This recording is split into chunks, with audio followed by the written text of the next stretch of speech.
નમસ્કાર મિત્રો, સ્વાગત છે તમારું જયશ્રીસ કિચનમાં।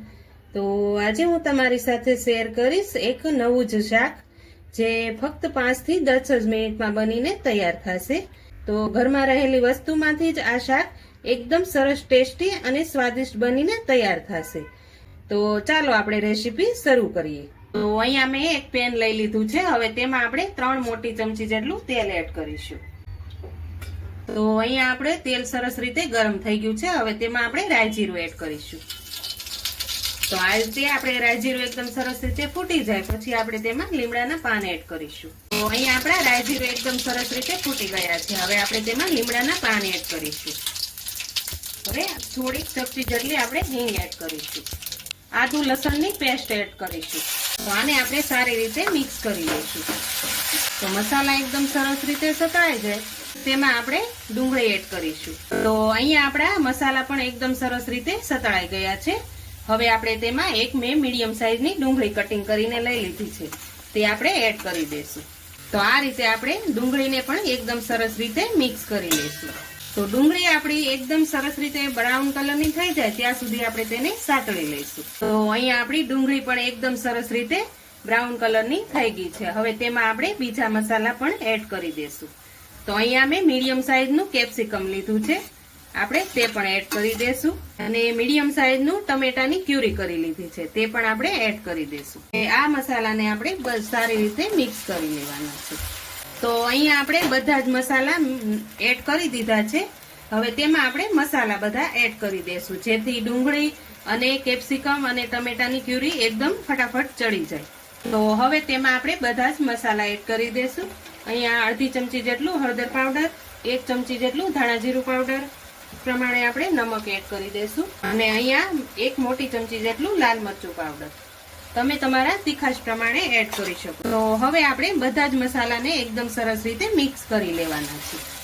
તમે જો આ રીતે બધા જ મસાલા એડ કરી અને શાક ઘરે જ એકદમ નવું જ રીતના બનીને તૈયાર થાય છે તો આ શાક ફટાફટ બનીને તૈયાર પણ થાય છે અને પંજાબી શાકને પણ ટક્કર મારે તેવું આ શાક બનીને તૈયાર થાય છે। તો તમે પણ આ રેસીપી ઘરે જરૂરથી ટ્રાય કરજો। તો હવે આપણા બધા જ મસાલા એડ કરી દીધા છે। હવે તેને આપણે તેલ છૂટું પડે ત્યાં સુધી ચડવા દઈશું। તો અહીંયા આપણા મસાલા એકદમ સરસ રીતે પરફેક્ટ ચડી ગયા છે। હવે તેમાં આપણે અહીંયા મેં દહીં લીધું છે અડધી વાટકી જેટલું છે। આ દહીંને આપણે એકદમ સરસ રીતે ફેટી લેવાનું છે। આ રીતે આપણે ફેટી અને ગેસ એકદમ ધીમો કરી નાખવાનો છે જેથી આપણું દહીં ફાટે નહીં। આપણે દહીં એડ કરીએ તરત જ આપણે તેને મિક્સ કરી લેવાનું છે। તો આ રીતે હું તેમાં દહીં એડ કરી અને એકદમ ફટાફટ મિક્સ કરી લઉં છું જેથી આપણી ગ્રેવી એકદમ ઘટ બનીને તૈયાર થશે। તો આ રીતે આપણે મસાલાને સારી રીતે મિક્સ કરી લેવાનું છે। તો અહીંયા આપણે દહીં એડ કરી અને ગ્રેવી પણ એકદમ સરસ રીતે ચડી ગઈ છે। હવે તેમાં આપણે આગળની વસ્તુ જે ઉમેરવાની છે તેમાં પાણી એવજવ કરી લે એટલે આપણે અડધો ગ્લાસ જેટલું પાણી એડ કરીશું જેથી આપણી ગ્રેવી એકદમ સરસ રીતે ઘટ બનીને તૈયાર થાય। આ રીતે આપણે અડધા ગ્લાસ જેટલું પાણી મેં અહીંયા એડ કર્યું છે। હવે આ ગ્રેવી એકદમ સરસ રીતે ઉકળી જાય પછી આપણે આગળ જે વસ્તુ એડ કરવાની છે તે આમાં એડ કરી દઈશું। તો અહીંયા આપણી ગ્રેવી પણ એકદમ સરસ રીતે ઘટ બની ગઈ છે જુઓ તમે અને તેલ પણ ઉપર આવી ગયું છે। હવે તેમાં આપણે અહીંયા મેં મિક્સ ફરસાણ લઈ લીધું છે જેમ કે ચવાણું છે આપણે તેમાં એડ કરવાનું છે। તો આ રીતે હું તેમાં એડ કરી દઉં છું। જો આપણને ઘરમાં કોઈ પણ શાક ન હોય ને ત્યારે તમે આ રીતે ઘરમાં રહેલા ફરસાણમાંથી પણ બનાવી શકો છો। આ શાક પંજાબી શાકને પણ ટક્કર મારે તેવું આ શાક બનીને તૈયાર થાય છે। તો હવે તેને આપણે 2 મિનિટ જેવું ચડવા દઈશું। અહીંયા આપણું શાક એકદમ સરસ રીતે ચડવા આવ્યું છે।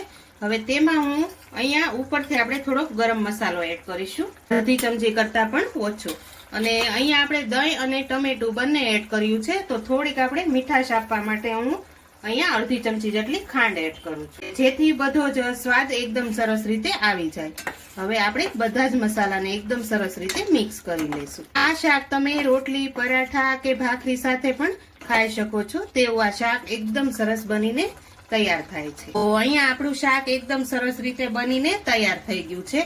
તેલ પણ ઉપર આવી ગયું છે। હવે આપણે ગેસની ફ્લેમ બંધ કરી દઈશું। તેમાં આપણે ઉપરથી થોડા લીલા ધાણા એડ કરી દઈશું।